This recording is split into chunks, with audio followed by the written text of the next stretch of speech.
Welcome sa Healthy Living. Ang pag-inom ng kapeng barako ay maraming benepisyo. Isang inumin na mayaman sa lasa at sustansya. Ang kapeng barako ay isang uri ng kape na kilala sa matapang at natatanging lasa nito. Bukod sa kasiyahan na dulot ng pag-inom nito, mayroon ding maraming benepisyo ang kapeng barako sa ating kalusugan. Mga benepisyo ng kapeng barako na suportahan ng mga pag-aaral. Maraming pag-aaral ang nagpapakita na regular na pag-inom ng kape, kabilang ang barako.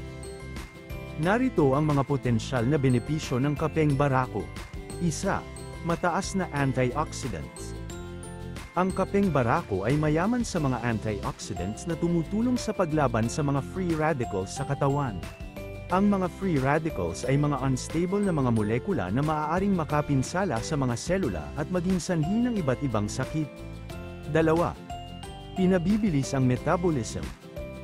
Ang caffeine sa kapeng barako ay maaaring makatulong sa pagpapasigla ng metabolismo, na nagreresulta sa mas mabilis na pagsunog ng calories. 3.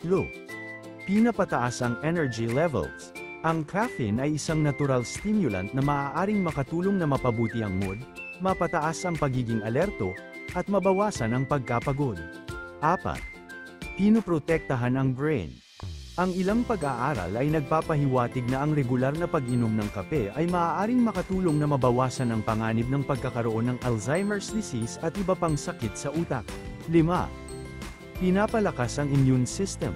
Ang mga antioxidants sa kapeng barako ay maaaring makatulong sa pagpapalakas ng immune system, na nagpoprotekta sa katawan laban sa mga sakit.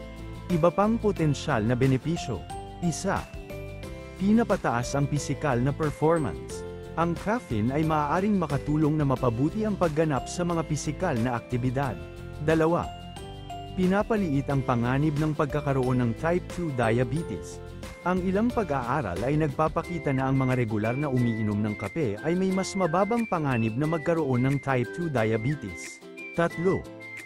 Pinapaliit ang panganib ng pagkakaroon ng sakit sa atay. Ang ilang pag-aaral ay nag-uugnay sa regular na pag-inom ng kape sa mas mababang panganib ng pagkakaroon ng sakit sa atay. Mahalagang tandaan, habang maraming benepisyo ang kapeng barako, mahalagang uminom nito ng may katamtaman. Ang sobrang pag-inom ng caffeine ay maaaring magdulot ng mga hindi kanais-nais na epekto tulad ng pagkabalisa, insomnia, at pagtaas ng tibok ng puso. Kumonsulta sa doktor. Kung mayroon kang anumang mga alalahanin tungkol sa pag-inom ng kape, lalo na kung ikaw ay buntis, nagpapasuso, o mayroon kang mga umiiral na kondisyong medikal, mahalagang kumonsulta sa iyong doktor.